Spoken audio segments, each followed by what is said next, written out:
মৰুভূমিত বিটিআৰত কেনেকৈ ৫,০০০ বিঘা মাটি আদানীক দিবলৈ উঠি পৰি লাগিছে।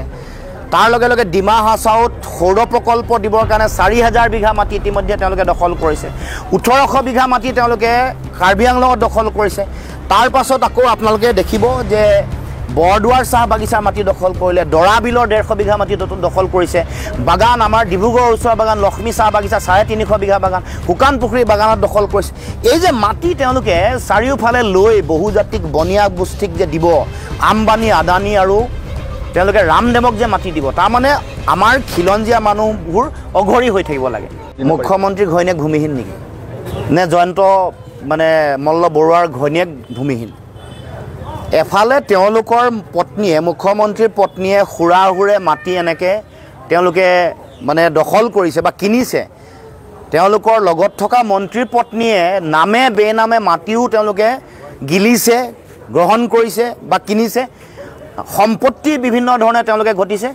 কিন্তু আমাৰ যিসকল মানুহে ভূমিহীন হৈ আছে বা থলগিৰি খিলঞ্জীয়া ভূমিপুত্ৰ মানুহ যিসকলে মাটি তেওঁলোকে দখল কৰি আছে, মুখ্যমন্ত্ৰীয়ে যোৱা নিৰ্বাচনৰ আগত কি কৈছিলে? PGR আৰু VGRত যিসকল খিলঞ্জীয়া মানুহ আছে তেওঁলোকক নিৰ্বাচন যোৱাৰ পাছতে ভূমিৰ পট্টা দিব। এতিয়া দিলে নেকি? নিদি উচ্ছেদ কৰিছে। ৰামদেৱক দিব পাৰে, আম্বানী আদানীক দিব পাৰে, জনজাতীয় মানুহৰ মাটি কাঢ়ি ল'ব পাৰে, আৰু খিলঞ্জীয়া মানুহে যদি ক'ৰবাত বসবাস কৰে সেই মানুহক তেওঁলোকে ৰাতিৰ ভিতৰতে উচ্ছেদ কৰে। এইটো কেনেকুৱা ধৰণৰ নীতি? এতিয়া আপোনালোকে জানে যে মৰুভূমিত বিটিআৰত কেনেকৈ ৫,০০০ বিঘা মাটি আদানীক দিবলৈ উঠি পৰি লাগিছে। তাৰ লগে লগে ডিমা হাছাওত সৌৰ প্ৰকল্প দিবৰ কাৰণে ৪,০০০ বিঘা মাটি ইতিমধ্যে তেওঁলোকে দখল কৰিছে। ১৮০০ বিঘা মাটি তেওঁলোকে কাৰ্বি আংলঙত দখল কৰিছে। তাৰ পাছত আকৌ আপোনালোকে দেখিব যে বৰদুৱাৰ চাহ বাগিচা মাটি দখল কৰিলে, দৰা বিলৰ ১৫০ বিঘা মাটি দখল কৰিছে। বাগান আমাৰ ডিব্ৰুগড়ৰ ওচৰৰ বাগান লক্ষ্মী চাহ বাগিচা ৩৫০ বিঘা বাগান, শুকান পুখুৰী বাগানত দখল কৰিছে। এই যে মাটি তেওঁলোকে চাৰিওফালে লৈ বহুজাতিক বনিয়া গোষ্ঠীক যে দিব, আম্বানী আদানী আৰু তেওঁলোকে ৰামদেৱক যে মাটি দিব, তাৰমানে আমাৰ খিলঞ্জীয়া মানুহবোৰ অঘৰী হৈ থাকিব লাগে।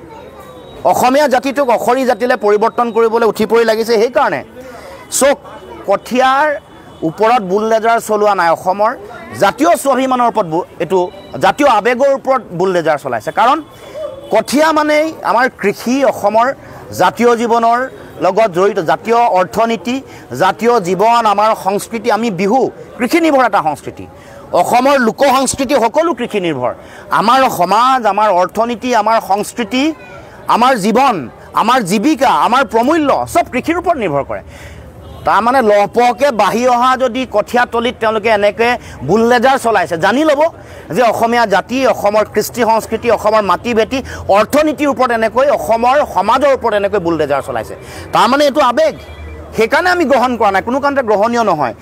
এই একেবাৰে লহপহকৈ বাঢ়ি অহা কঠীয়া তলি এখনৰ এদিন সময় দিব নোৱাৰে। কাজি নেমুৰ বাগান এখন ৰাতিৰ ভিতৰত নেমু ছিঙিব নিদিয়াকৈ তাৰ ওপৰত বুলডেজাৰ চলাই দিছে। এইটোৱে মাইণ্ডছেটটো অসম চৰকাৰৰ, অসমৰ মুখ্যমন্ত্ৰী হিমন্ত বিশ্ব শৰ্মাৰ যিটো মানসিকতা, সেই মানসিকতা প্ৰতিফলিত কৰিছে। গতিকে ইয়াৰ কেৱল মাত্ৰ গৰিহণা, নিন্দাৰ ভাষা নাই। এই কথাই মুখ্যমন্ত্ৰীয়ে তেওঁৰ মানসিকতা জাহিৰ কৰিছে।